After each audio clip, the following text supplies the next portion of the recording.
Suppose there was a place where the heroes of America came to life to live a summer's day.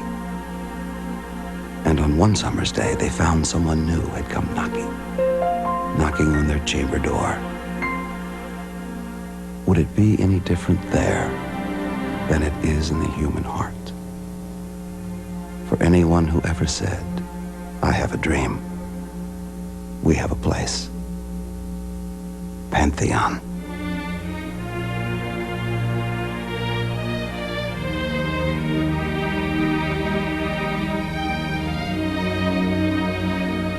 I say take this hatred and let it lie forever, deeply buried in this Virginia field. We hold these truths to be self-evident, that all men are created equal, that they are endowed by their Creator with certain inalienable rights, that among these are life, liberty, and the pursuit of happiness. Gentlemen, the future will grow from the seeds we plant here in Philadelphia today. I know not what course others may take, but as for me, give me liberty or give me death. Conceived in liberty and dedicated to the proposition that all men are created equal. Your union is your liberty. Your love of the one will ensure the preservation of the other.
They don't want me there.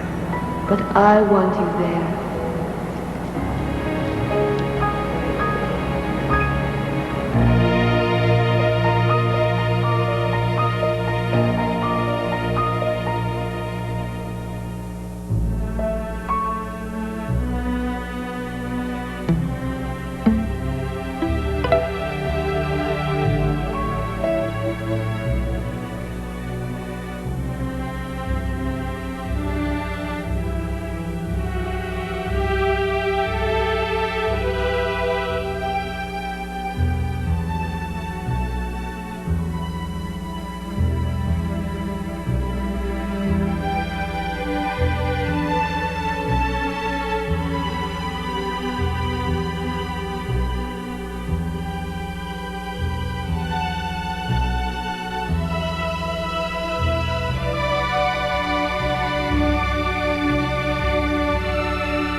Who are you? And how is it you've entered this place? A woman brought me here. I see. But you're a man of color. So are you. Are you a slave? No. Where am I? He wants to know where he is. Lost, I would reckon. You actually don't know where you are? Washington, D.C. D.C.? My good fellow, you're in a very strange place indeed. My associates and myself would seem to represent the flow of heroes from the New World. We are here because we have won battles, or made statements about the nature of man that have rung true, or saved the nation, or glowed with pure genius or goodness. Heaven, then. Not quite. Or do they celebrate the 4th of July in heaven? But perhaps it is a bit like heaven. Oh, stop badgering the man, Patrick, and invite him in. We haven't had a new arrival in years. There is still the possibility the man is lost. You know better. I admit it isn't likely. Tell us, please, sir, what have you done to be brought into this august body? I'm not sure. Were you a general who saved the nation, won a war? No, I lost all my battles. A writer, then? Has there been a new constitution? No. I always thought the one we had was good enough. Were you a president?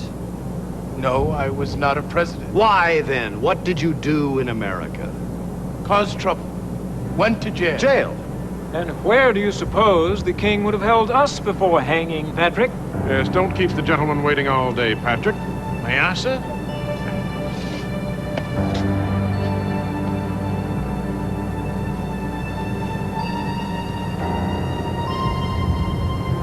You don't suppose he brought any tobacco with him, do you?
Are you who I think you are?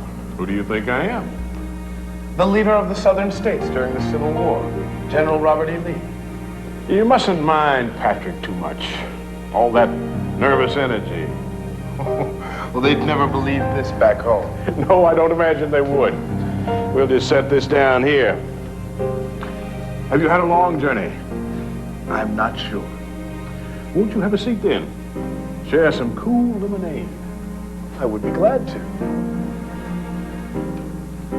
Tell me, sir, is it the summer? Oh, yes. There's always the summer here. Always the same summer day. should be heating up pretty soon now. Yes.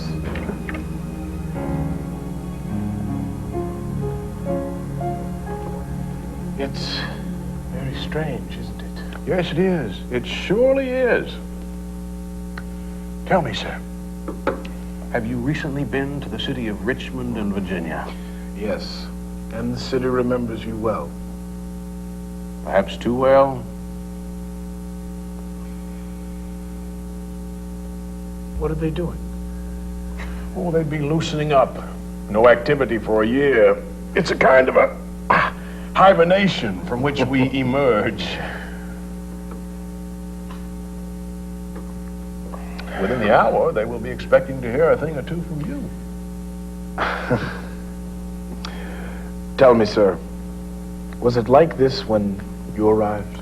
For reasons I am unable to fathom, sir, my reception was a trifle more polite than yours. Again, Mr. Henry is an anxious sort. Patrick Henry. Oh, yes. And I'm sure you know the others. George is a quiet fella, keeps pretty much to himself. Tom spends most of his time, I suppose, gazing out the window. The place reminds him of Monticello, I reckon. Abraham talks to us. Ben brings us precious laughter. Patrick sulks. And I spend most of my time in wonder. I guess I will too. What have I done? Goodness, I said that like I was going to stay. Yes, you did. Patrick will be delighted. We've never had a visitor. Of course, you could always be the first, but somehow I do not count it likely. Tell me, sir, what are they doing now? They'd be getting ready to convene. Convene? Oh, yes. And what do you imagine the first item on the agenda might be? It wouldn't be a certain preacher from Georgia, would it?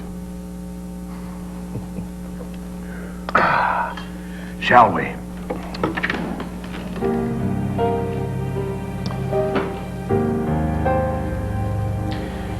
It is better to have one day and live it than to have 10,000 and not live a damn one of them. Patrick, have I told you about my wig maker? Wonderful man. Dear me too.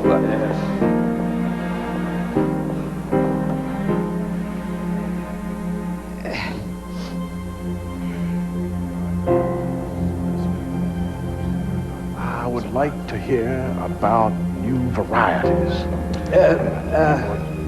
This is terribly embarrassing, unprecedented, but Patrick is upset about this man's arrival. He has demanded that we meet without this man present. It's irregular, but I don't know what to do. Can't we overrule a hothead? Of course. If this is not a democracy, we've all gone to a great deal of trouble for nothing. But the question is, should we? Well, if we hear what he has to say, at least we will have the benefit of knowing what's on his mind. Oh, yes, but even with his manifest faults, not the least of which is inhospitality, he isn't the sort to say behind a man's back what he won't say to a man's face. Then why does Patrick want to exclude our new arrival? No, there's nothing new in that. Let us go in and hear what he has to say. Let us all go in. Yes.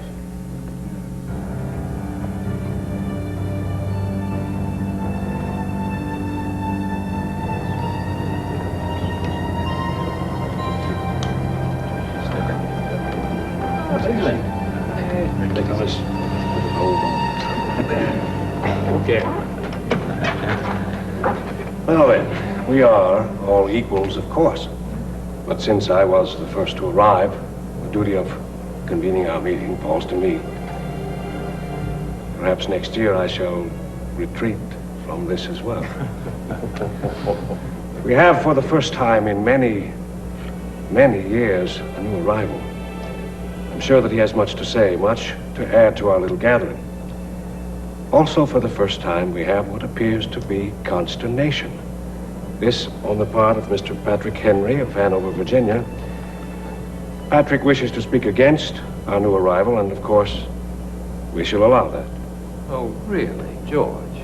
Patrick is in a mood. Can't we just pass it by and find out from this man what's going on, every soul in this room thirsts for his report. But not, alas, his company. What has gotten into you, Patrick? Every meeting I chair falls to pieces. Why doesn't everyone speak at once? And why didn't you want him here? That's unlike you. 'Twas kinder, I thought. But now that he is here, I will speak my mind anyway. Oh, very good. I suggest we get Mr. Henry's craw emptied and get on with it. They just will not be controlled, as you can see. Do you mind the humoring of our friend? It's a free country. Well said. Yes. Well put indeed. Patrick, you have the floor. I shall be asking him questions direct, you know. We know, Patrick, we know. Always the lawyer. You may thank me later, sir. If later ever arrives. You men know me.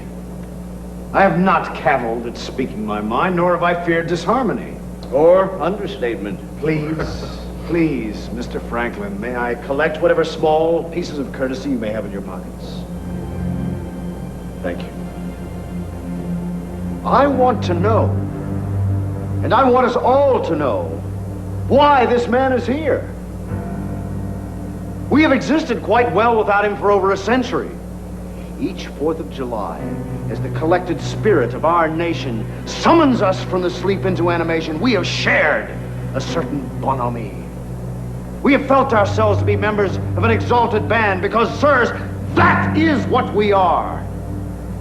Do not speak for us all quite so freely, Patrick. You can only speak for yourself. As for me, then, I demand to know why he has come. Why we must take him as companion in our eternity. Sir, what right do you have to be here? I don't know. You are believed, sir. What have you done? You've already told us that you are a man who has lost his wars. Battles. I said battle. Battles, then. Did you then conceive a new thought? Some remarkable insight into the nature of man? I've had thoughts, but none new to me. Thoughts as old as yearning. They may have been thoughts of Christ or Gandhi. No new thought. Christ we are aware of. The other name is gibberish. An invention, perhaps? No more an invention than you are. What were you then? I was a preacher. A preacher, a Negro preacher. Are you aware, sir, that persons such as ourselves own persons such as yourselves? It is the truth. No, it is not the truth. It is a twisted piece of the truth. Then why, sir? Why did you not set his kind free when it was in your power to do so? Why? Why? So you, who tells himself he knows us all so well, you want to know why? Why, when we were sitting and sitting and sitting in the Philadelphia heat that sweated our clothes and fevered our brow, why did we not set his kind free? We did not set him free, sir, because we whimpered. Do you understand me, man? We whimpered. You say, we all belong here. I say none of us is as sure of that as you.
I can see it will do me no good talking to my old friend, so I will talk to you.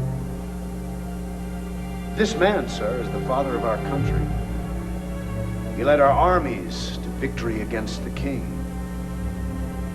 This man wrote the most remarkable single document in the history of our sad world. The words, life, liberty, and the pursuit of happiness are his words. This man, in his genius, has but one equal over the centuries, Da Vinci. And yet, this man is ours. This man, he took a rended nation and bound it together. This man gave us a nobility that eludes forever those who merely win.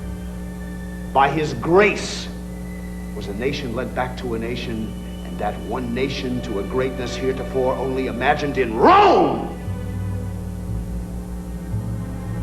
This man lit a spark to the most brilliant flame yet to burn in the heart of man. This man? My role here today has been an unhappy one, yet a necessary one. To me, sir, it is obvious that you do not belong in this august company.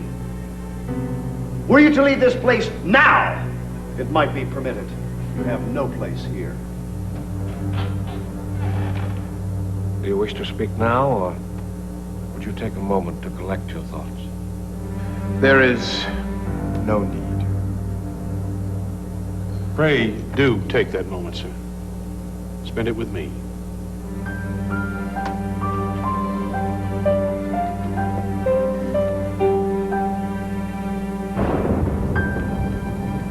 That is a mind that won't be changed.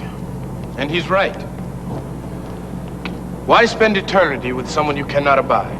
He does not even know you. Isn't this a lovely time of day?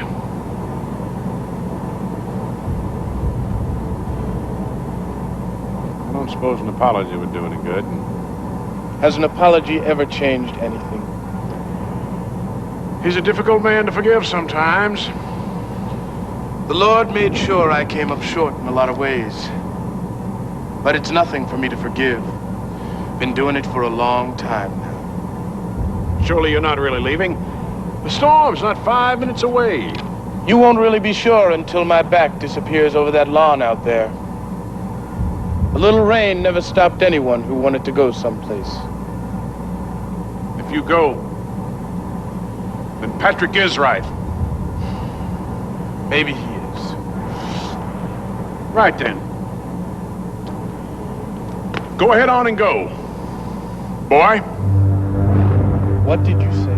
I believe I spoke clearly and distinctly. I see no need to repeat myself. Look. Look, they would say. Look at who's coming. Just look at that fine man upon that fine stallion. Everybody would say. Look, on his horse, Traveler. All the folks, young, old, black ones, white ones. They would say, look, here comes General Robert E. Lee. They'd bend around each other to see. And daddies would lift babies high, high into the air, just so they could get a look at this man, this gentleman, this Robert E. Lee. They'd all tell the tale. No one ever forgot the day you came riding by. And do you know, sir, what was written on their faces when they told of seeing this Robert E. Lee? It was pride, sir. Pride for having seen a true champion. And it's a good thing that I'm dead and can't go back and tell them that this champion stands upon these marbled steps, upon his clay feet, and calls me what? I knew there was some fight in you. If you want to go, then go in peace. But how much peace will you know? There's a better way. Go back in there and defend yourself. Stand up to the smallness and the meanness. Confront it. It's no different here than it was where you and I came from. There's no need to prove you're a man. All who come here have been proven. But can you see a need to be what you are? To be what you are, sir. It's what has brought you to us.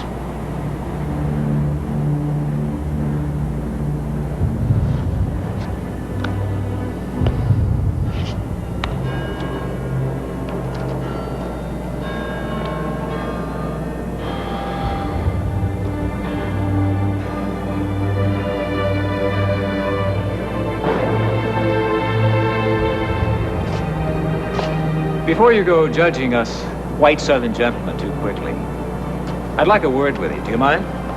Suit yourself. Oddest place, isn't it?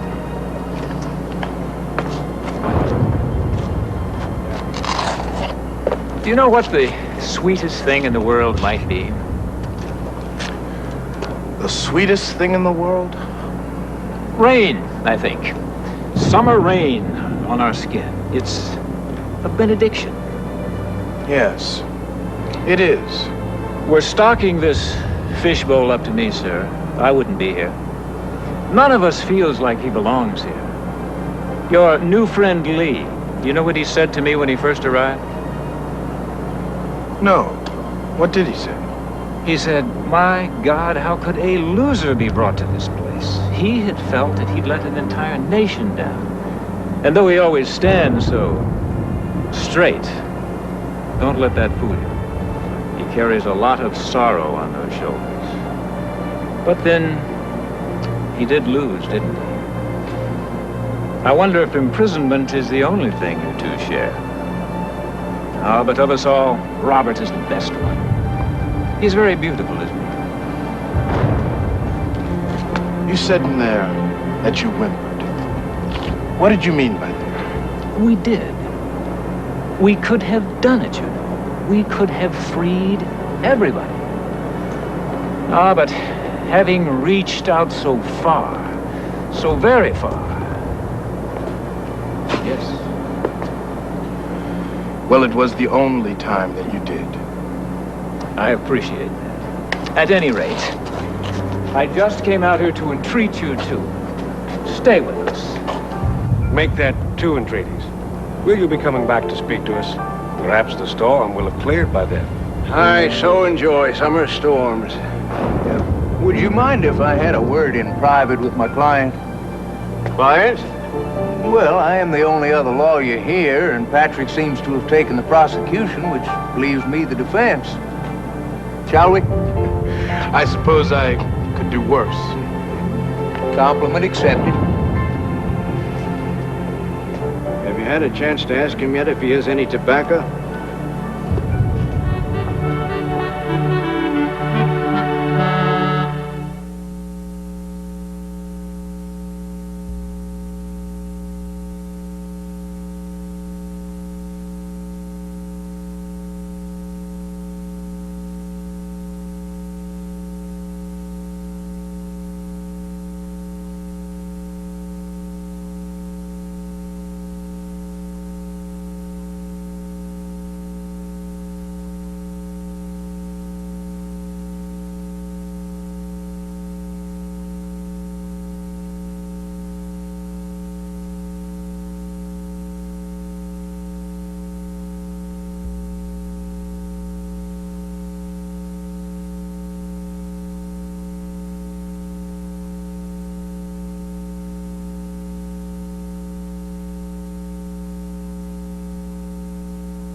understand that you've had some personal difficulty with such things as trials and laws.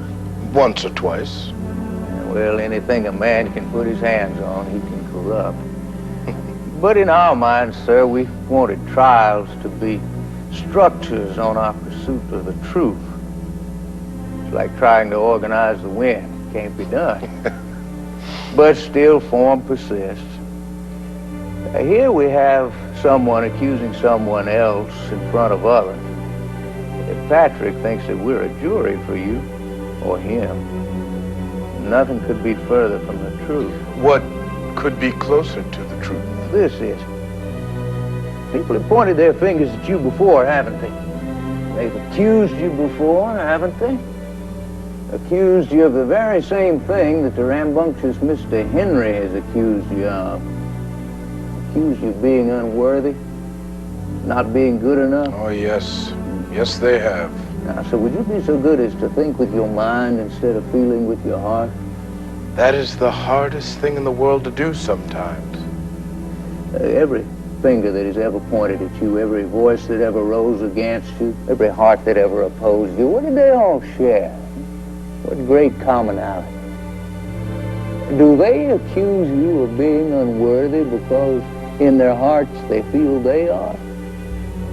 The one who says you're not good enough to be here is the one who feels that he shouldn't be here. Can you see it, sir? But that man is one of the greatest patriots in our history. Wouldn't it be wonderful if he thought so? We've always had a problem with our friend Patrick.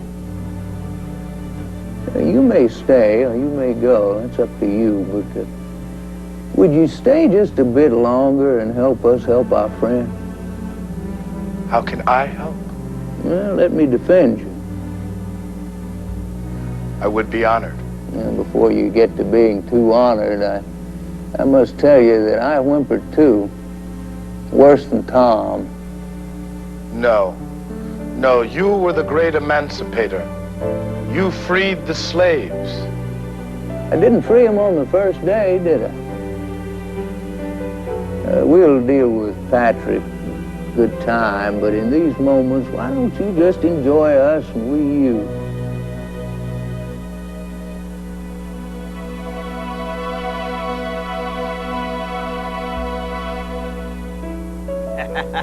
Abraham, do what you did to Stephen O. Douglas. Patrick, talk him off balance. You got him, Patrick? A fair match. George? Appear to be fair game. Let George do it. Abe?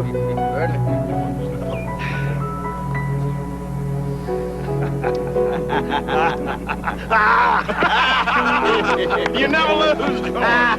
Pick your moments. To ropes that break and hearts that don't. To the ladies that will and those that won't. To the judges who try us. To friends who stand by us. Let no one deny us our due. To promises made, promises kept. The difference in number, the reasons we wept. And to a handful of men, I'll never forget.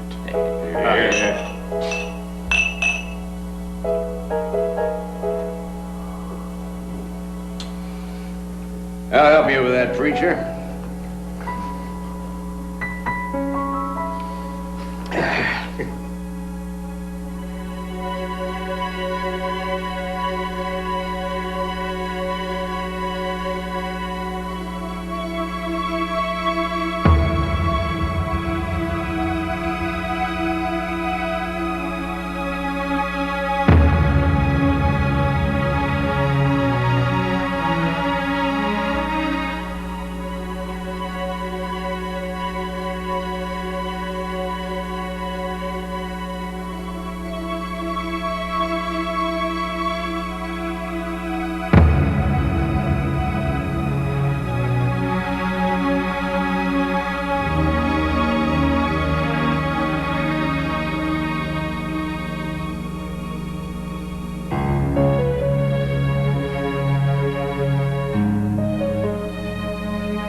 Says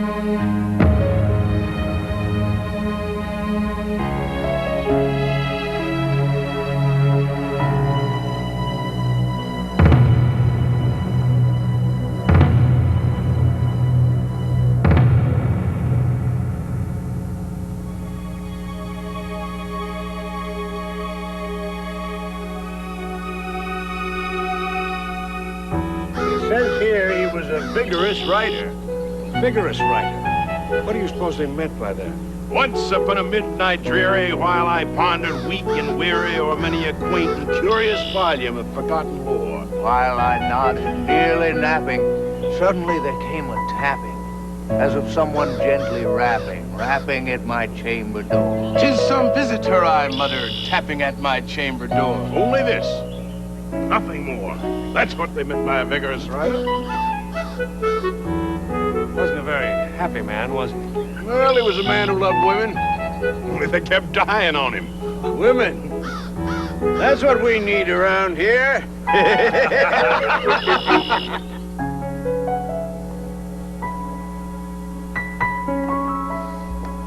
Tell me, does he look like me?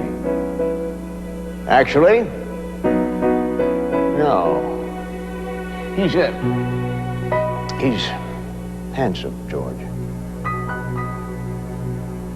Yeah.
Gentlemen,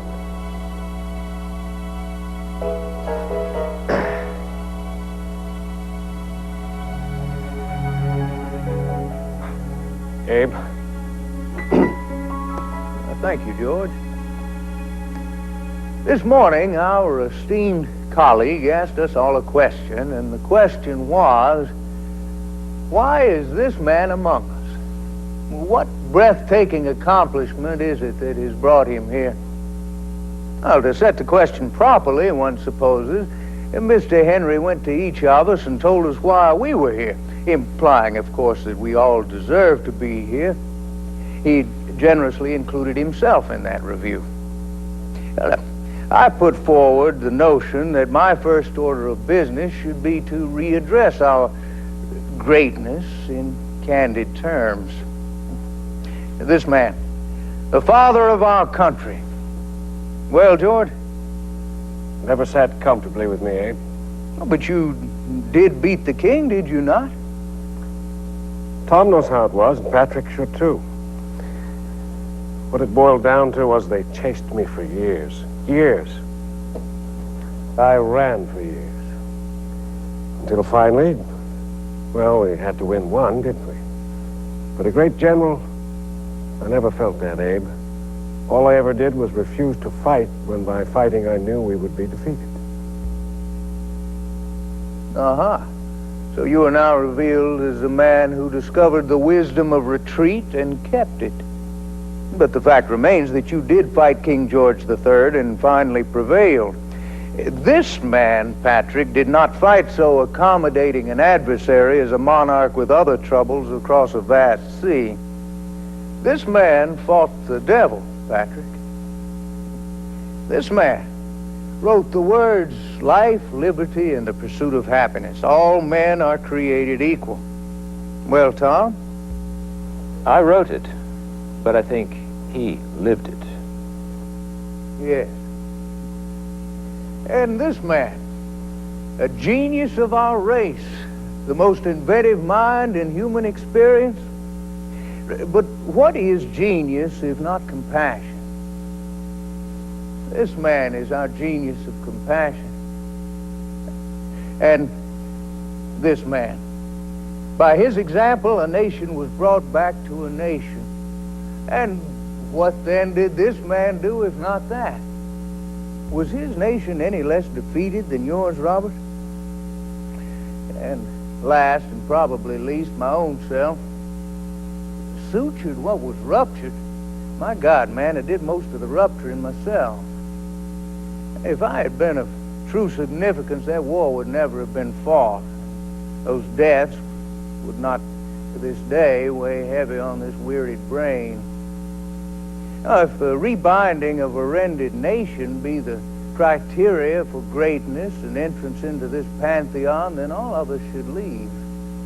All of us. Save this man. And you, sir. A life of 6 decades distilled into 18 seconds of talk?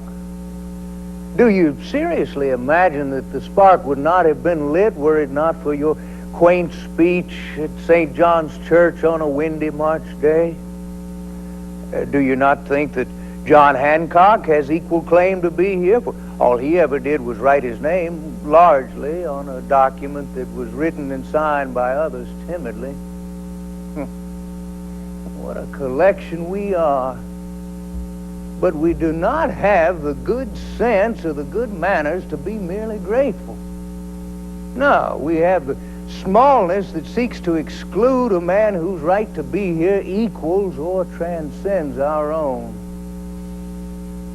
Well, Patrick, am I wrong once again? No. In a capital case, I've always thought it wise to put the man who has all at stake on the stand. Sir, rise and tell us all why you've come to be here.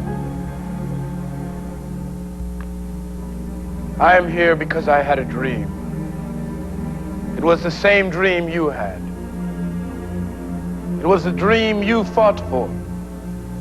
It was the dream you articulated. It was the dream you personified. It was the dream you summoned into reality. It was the dream you pieced back together. And it was the dream that you ennobled. I had thought at first there must be some mistake. But what is a dreamer doing here? Well, this hall is lousy with dreamers, sir. It was the simplest dream. It was the dream that is America. And what I wanted to do with that dream was to change it. To change it from a dream into a reality. And when it became a reality, to stand and listen. Listen to it ring. From the oceans to the mountains, from the cities and to the farms, to just let it ring. Of course, you belong. But, sir, do you? No. No, I don't. But he does. You defend me, sir? Of course I do. I don't find fault in you for finding fault in me. I do it myself.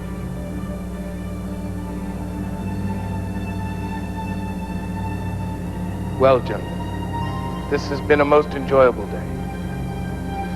I have loved your company. And I see that the storm is breaking as storms usually do. I think it's a good time that I be leaving.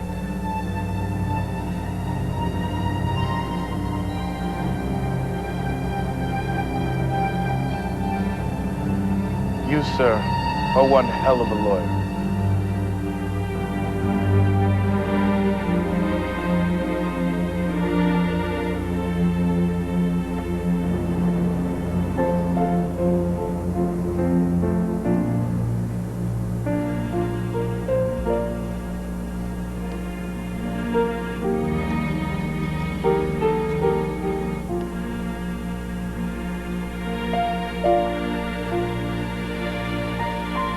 No need to prove you're a man. All who come here have been proven.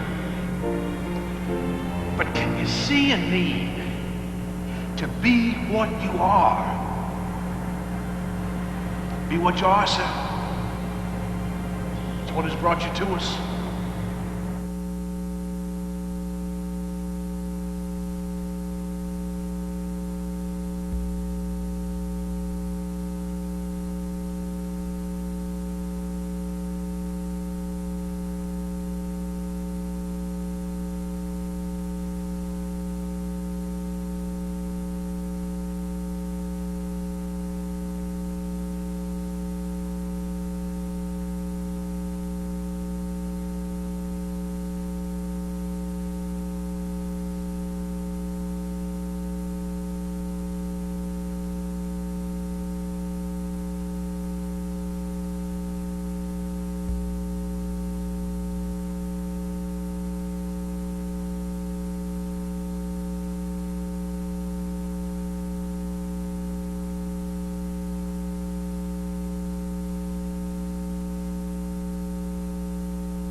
Your mistake, Patrick, has been to compare yourself to others. It is so human and so stupid. There's only one valid comparison. Compare what you are to what you know you can be. Anything else breeds an eternity of heartbreak. I never belonged here. You know it. You all know it. You have led lives. I flamed for a brief moment and then went out. What on earth am I doing here?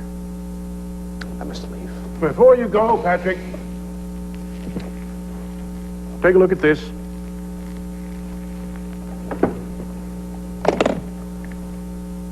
It's all right, Patrick. Open it up.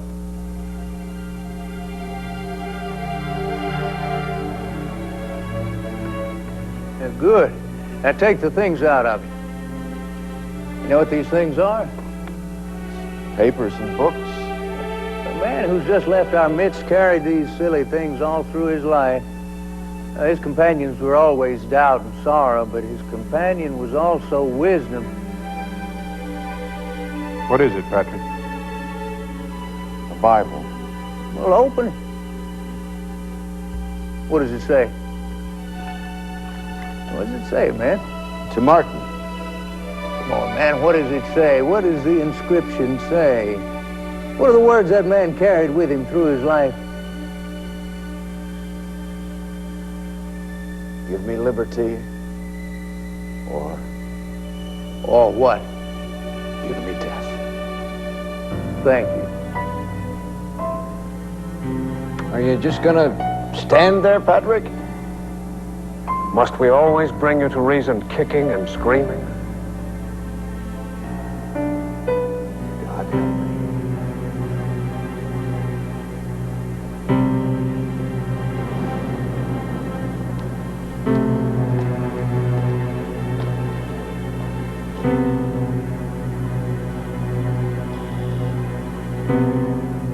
Wait!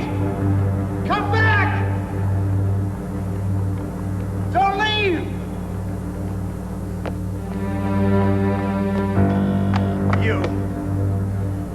You said God gave you reserves of forgiveness. Use them now on this hot-headed fool. I understand. Yes, I know. You must stand next to me in this eternal moment that we find ourselves in. You are crazy. Oh, yes, gloriously so. I haven't felt this good since that afternoon in Richmond. Come on, we've damn near wasted this singular day.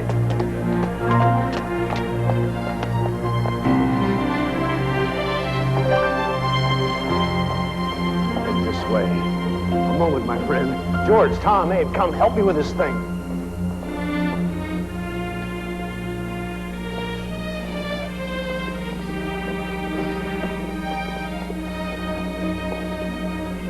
How are we, Ben? Good. We must hurry, my friend.